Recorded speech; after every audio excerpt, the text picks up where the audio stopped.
Hey teachers. So today I wanted to share how you can share YouTube videos without the annoyance of, first of all, the ads, and secondly, the feature where the next videos that YouTube thinks are similar will start auto playing after your video is over. So, as always, there are approximately 75 trillion ways to do the same thing when you're working with technology. So, there have been some suggestions like installing Google Chrome extensions. There are a couple that I'm aware of called Ad Block for YouTube and another one called Ad Blocker for YouTube. And there are also a bunch of websites that basically allow you to copy and paste a YouTube URL into their site, and they will quote unquote purify it for you so that it shows up on a screen with only that video, no other distractions, which are great. However, we have seen some limitations. I've experienced a few myself. Number one, many extensions can slow down your Chrome, the operation of your Chrome, and it can also interfere with the functionality of other extensions. So I've come across that multiple times because, I'm obsessed with these extensions and I find one that has, this great feature. And then I go to install another extension the next time, and all of a sudden everything either freezes or crashes or slows down or whatever. So I've learned the hard way that I had to uninstall some of these fun extensions that I found because I probably have just too many running at the same time.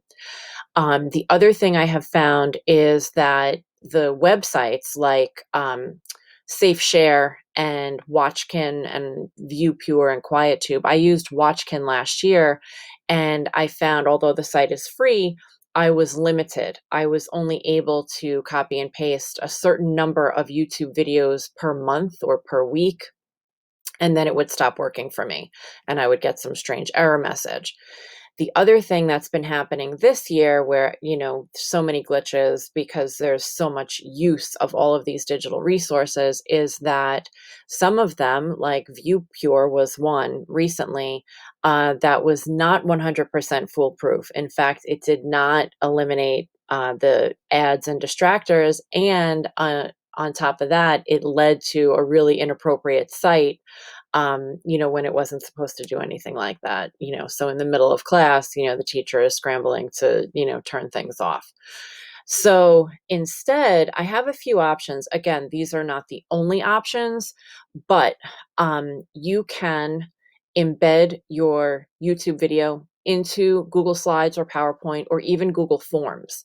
When you're in Slides or PowerPoint, you must be in present mode, and then you can either set your video to play automatically or play when you click it. The other feature that I like in Google Slides is that you can edit the start and end time of the video. So perhaps you only want to show a segment of the video. You can do that inside Google Slides. And when it's playing in that screen, there will not be, the ads and other things that appear on YouTube's page. EdPuzzle works quite the same way. You insert your video, and that one even gives you more teacher options where you can pause the video, poll the students, have them complete, some questions and things like that. It only plays that one video. It won't show, subsequent videos or suggested videos or ads or anything like that. The other two options that you have are to add your video to a Wakelet list. I had made a video about what Wakelet is a couple of weeks ago. It's fantastic. It's a resource list, and you are not limited to only videos that you can share in this list, but it's a common resource. When you add a YouTube video to a Wakelet list, you can share that Wakelet list with your students, and they can click the video. And again, it's an option for them to only watch that one video. It's embedded in the site and it won't take them directly to YouTube.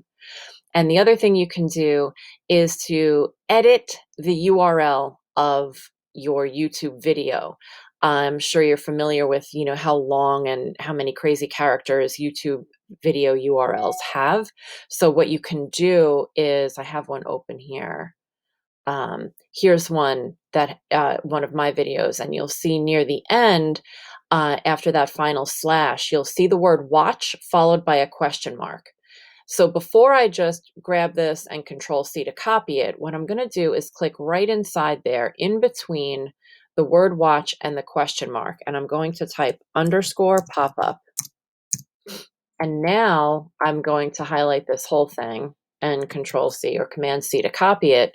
And when I go to a new tab to paste it, Control V or Command V, and hit enter, it's going to bring me to the video that's all by itself. So it's almost like it's being presented in a PowerPoint screen, in present mode.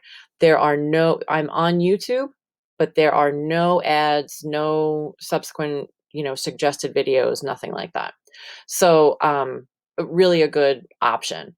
If you have any questions about how to embed videos into your Google Slides or Google Forms, or how to use Wakelet, don't hesitate to reach out. You know where you can find me.